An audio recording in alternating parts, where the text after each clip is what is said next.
எந்த ஜென்மத்து கடந்து தீக்கணும்னு நீ எங்க வீட்டுக்கு வந்தியோ தெரியல. எங்களுக்கெல்லாம் நல்ல வாழ்க்கை கொடுத்துட்டு இந்த சின்ன வயசுல வாழ்க்கையை முடிச்சுக்கிட்டே. இவ்வளவு சீக்கிரம் உன் கதை முடிஞ்சிருக்க கூடாது தாய், கதை முடிஞ்சிருக்க கூடாது. நான் யாருக்கு என்ன பாவம் பண்ணனோ இவ்வளவு கஷ்டம் அனுபவிக்கிறேன் கடவுளே. அம்மா, லக்ஷ்மி காலையில இருந்து எதுவுமே சாப்பிட மாட்டேங்குதுமா. என்னம்மா இது, என்ன இதெல்லாம்?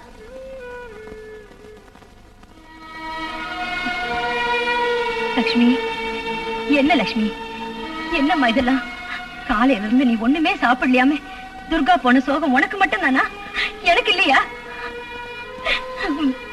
பெத்த மகளாட்டம் வச்சிருந்த என் வாழ்க்கையில ஒரு மின்னல் வேகத்துல வந்து மறைஞ்சு போயிட்டா. அந்த கவலை எனக்கு எவ்வளவு இருக்கு தெரியுமா?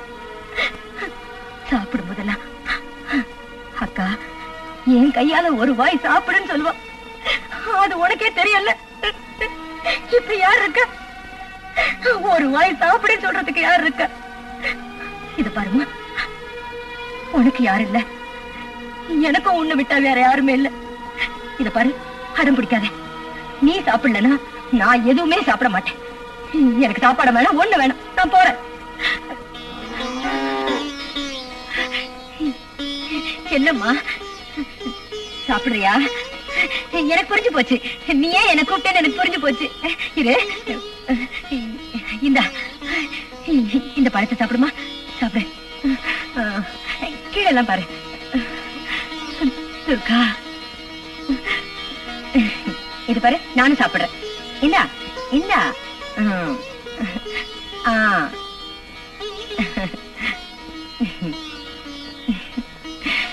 அம்மா, இந்தா இந்தா. ஓம் துர்கா, ஓம் துர்கா, ஓம் துர்கா, ஓம் துர்கா, ஓம் துர்கா, ஓம் துர்கா.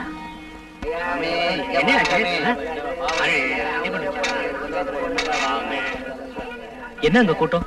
கண்ணு தெரியா ஒரு ரோட்ல குறுக்க போயிருக்கான், அடிபட்டு கீழே விழுந்துட்டான். அவனை பாக்குறது தான் அந்த கூட்டம். சார் கொஞ்ச நேரம்.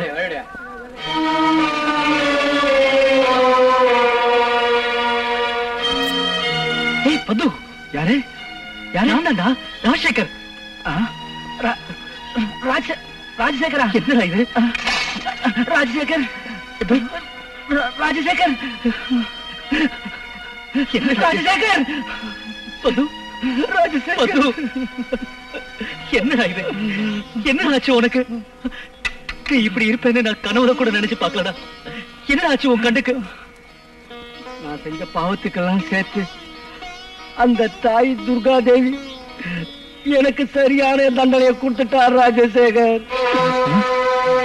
நான் உன்னை பார்க்கணும், உன்கிட்ட மன்னிப்பு கேட்கணும், நான் செஞ்ச பாவத்துக்கெல்லாம் தகுந்த பிராயச்சித்தம் செய்யணும்னுதான் இந்த தேவியோட சன்னிதானத்துல உனக்காக காத்துக்கிட்டு இருக்கேன்பா. அந்த தேவி என் மேல கருணை வச்சு உன்னை என்கிட்ட அனுப்பி வச்சுட்டா. ராஜசேகர், ராஜசேகர், ஒரு தடவை, ஒரே ஒரு தடவை என்ன மன்னிச்சுட்டான்னு சொல்லுப்பா. அப்பதான் என் மனசுக்கு சாந்தி கிடைக்கும். நான் உன் காலை பிடிச்சு கேட்கிறேன் ராஜசேகர். எழுந்துடா. ராஜசேகர், உன் மனைவி காவேரி ரொம்ப நல்லவப்பா. அவன் மேல எந்த களங்கமும் இல்ல, நிரபராதி. அந்த சண்டாள சந்திரனோட பேச்சை கேட்டு அவன் போட்ட எச்ச காசுக்கு ஆசைப்பட்டு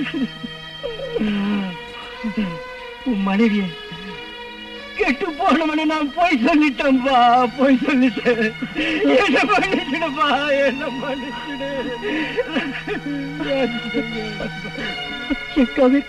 என் காவேரி நிரபராதியா? ஐயோ பத்து பத்து, என்ன காரியம் பண்ணிட்டதா? ஆமா, தெரியாம செஞ்ச பாவத்துக்கு மன்னிப்பு இருக்கு, தெரிஞ்சு செய்யற பாவத்துக்கு மன்னிப்பு கிடையாது, மன்னிப்பே கிடையாதுப்பா. நான் தெரிஞ்சே பாவம் செஞ்சுட்டேன்பா. அதுக்கு நான் தண்டனைய அனுபவிச்சிட்டு இருக்கேன் அம்மா, அனுபவிச்சிட்டு இருக்கேன். அந்த துர்கா பரமேஸ்வரி பராசக்தி 14 லோகங்களின் நாயகி அவளோட சன்னிதானத்துல போய் சொன்னா என்ன சும்மா விடுவாளா? நான் அந்த சந்திரன் அவன் பேச்ச கேட்டு உன் பொண்டாட்டி நடத்த கட்டவனுக்கு கண்ணால பார்த்த மாதிரி நான் போய் சொன்னேன் ராஜசேகர். அதுக்கு அந்த துர்கா தேவி என் தாய் என்னோட 2 கண்ணையும் பறிச்சுட்டா ராஜசேகர், 2 கண்ணையும் பறிச்சுட்டா.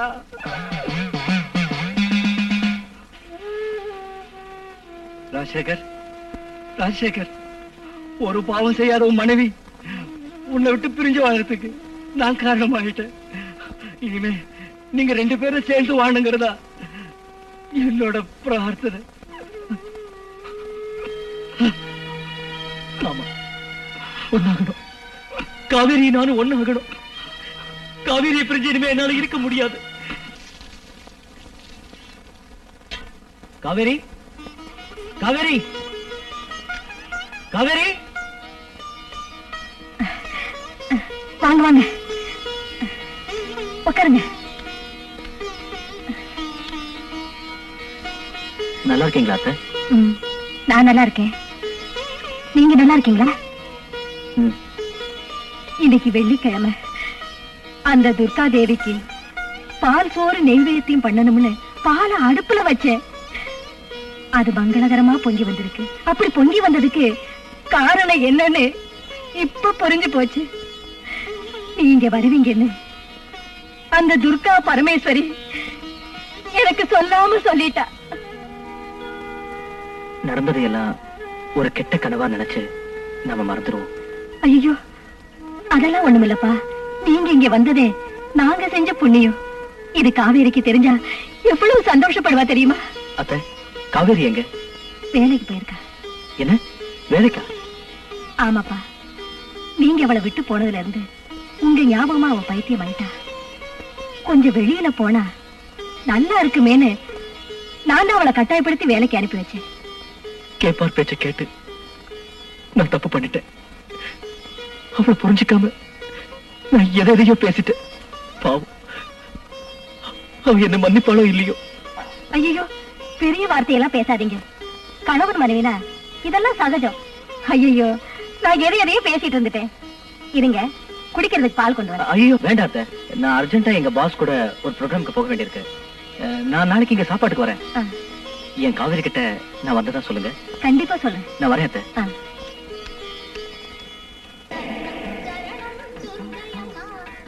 என்னாச்சு மிஸ்டர் ராஜசேகர்? பாக்குறேன் மேடம்.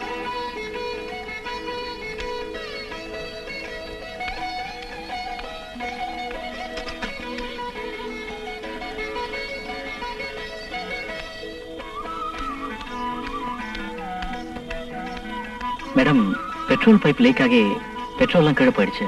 பக்கத்துல தான் பங்க் இருக்கு. நான் போய் வாங்கிட்டு வந்துடுறேன்.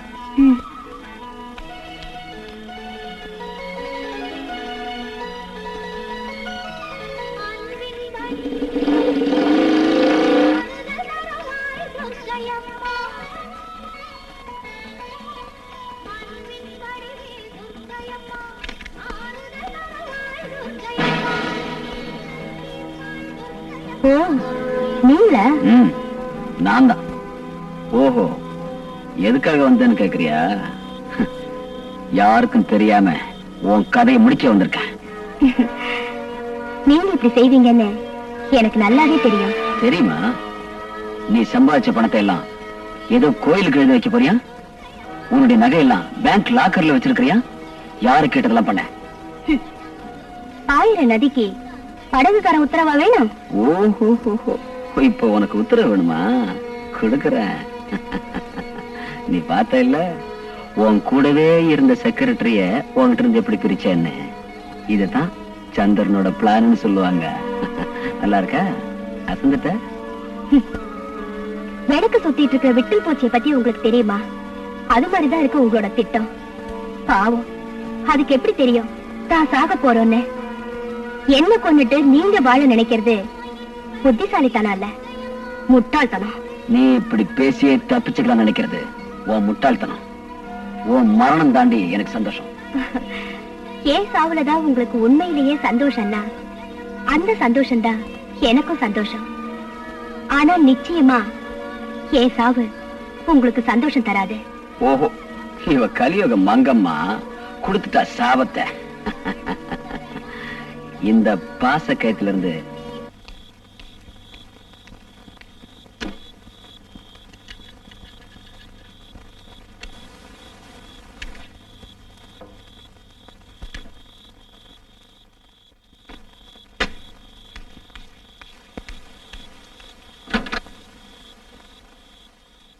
போலாமா மேடம்?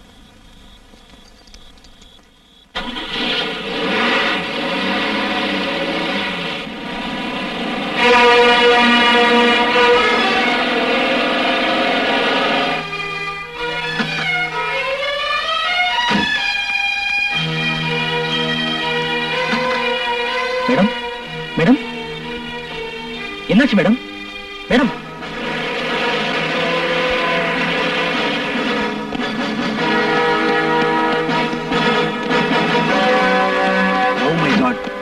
நீதானே என்ன கொலை பண்ணது? என்னது கொலையா? சார் இந்த மேடம் என்னோட பாஸ். இவங்க திடீர்னு மயக்கமாயிட்டாங்க. இவங்களை அர்ஜென்ட்டா ஹாஸ்பிட்டல் கூட்டு போனோம் சார். என்ன விடுங்க சார் ப்ளீஸ். சும்மா இரியா. நீ கொலை பண்ணதை கண்ணால பார்த்த ஒருத்தர் எனக்கு போன் பண்ணார். சார் நான் கொலை பண்ணல சார். எனக்கு எதுவுமே தெரியாது. என்ன நம்புங்க சார். Constable arrest him.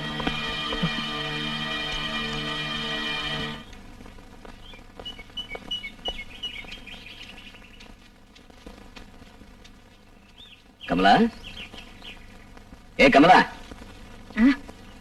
என்ன ஒரு மாதிரியா இருக்க? உடம்பு சரியில்லையா? உடம்பு நல்லாதான் இருக்கு, மனசுதான் சரியில்லை. ஓ, துர்காவை பத்தி நினைச்சுக்கிட்டியா? என்ன பண்றது, அவ ஆயுசு அவ்வளவுதான்.